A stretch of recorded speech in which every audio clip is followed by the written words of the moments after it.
신용점수 600점 예외 승인 실제 사례. 카드 돌려막기를 끝낸 연 4% 대출. 1. 오프닝. 이 사례가 어려웠던 이유. 대출은 이미 여러 개 있었습니다. 카드론 신용대출 총 3개. 그런데 어디에서도 진행이 안 되던 상황이었습니다.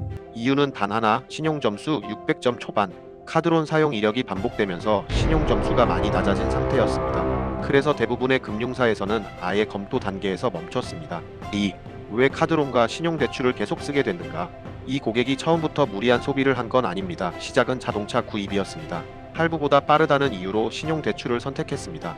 그 다음에 주식 투자 실패가 이어졌고 손실을 만회하고 싶다는 마음에 카드론을 한번 사용했습니다. 그때까지만 해도 본인은 이렇게 생각했습니다. 다음 달에 정리하면 되겠지. 하지만 그 다음 달은 오지 않았습니다. 카드론을 갚기 위해 다른 카드론을 쓰고 현금 서비스를 잠깐 사용하고 다시 신용대출을 늘리는 흐름이 반복됐습니다. 중요한 건 이 고객이 시간을 벌기 위해 대출을 쓰고 있었다는 점입니다. 3. 카드론이 신용을 무너뜨리는 실제 구조. 많은 분들이 이렇게 생각합니다. 연체만 없으면 신용은 괜찮은 거 아니냐? 하지만 카드론은 다릅니다. 카드론은 사용 사실 자체만으로도 금융사 전산에서는 급전 의존 신호로 해석됩니다. 카드론이 한 번 찍히고 두 번 찍히고 반복되기 시작하면 신용점수는 생각보다 빠르게 내려갑니다. 이 고객도 어느 순간부터 신용점수가 600점 초반까지 떨어져 있었습니다. 4. 상담 당시 상태. 진행 당시 이 고객의 상태는 이랬습니다. 카드론 신용대출 총 원금 5천만원, 평균 금리 연 17에서 18% 수준, 신용점수 600점대 초반, 연체 이력 없음. 여기서 많은 분들이 연체도 없는데 왜 안 되지? 문제는 연체가 아니라 대출의 질과 구조였습니다. 5. 더 힘들었던 진짜 이유. 상환 방식. 이 고객이 가장 버거워했던 건 금리 자체보다 월 납부 금액이었습니다. 카드론과 신용대출의 상환 방식은 이자만 내는 구조가 아니라 매달 원금과 이자를 같이 갚아야 합니다. 이 고객의 경우 월 이자 약 95만원, 원금 상환 포함 월 납부 금액 약 180만원 내외, 월급에서 이 금액이 고정으로 빠져나가다 보니 조금만 변수가 생겨도 다시 카드론을 쓰게 되는 구조였습니다. 이게 바로 카드 돌려막기의 핵심 구조입니다. 6. 여기서 대부분 상담이 끝나는 이유.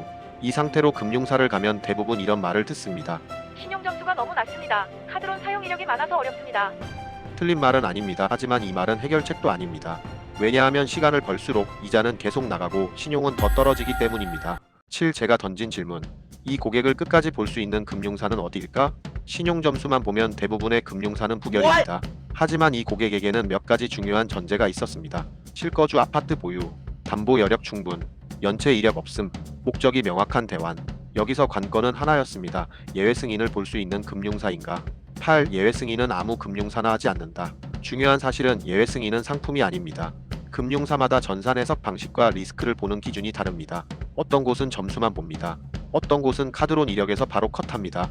어떤 곳은 담보 목적 대환 이후 구조를 봅니다. 이 고객에게 필요한 건 금리가 싼 곳이 아니라 이 구조를 이해해 줄 수 있는 금융사였습니다. 9. 담보대출연구소의 역할. 먼저 이 구조를 금융사 관점으로 다시 정리했습니다. 카드론 사용 이유, 대환 목적의 명확성, 대환 후 월 납부 금액 변화, 추가 차입 가능성 차단 구조, 예외 승인을 실제로 검토하는 금융사만 선별해서 파악했습니다. 10.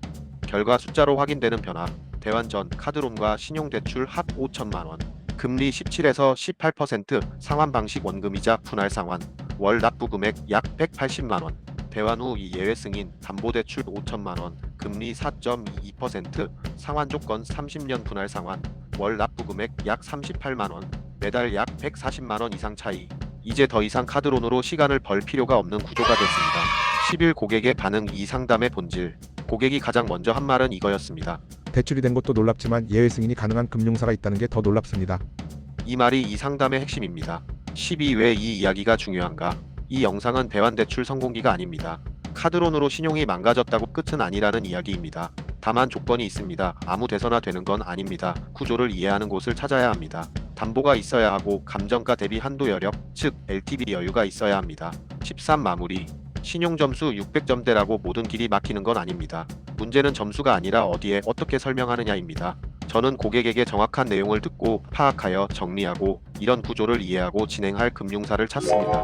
다음 영상에서는 같은 조건이었지만 예외 승인이 거절된 사례를 보여드리겠습니다.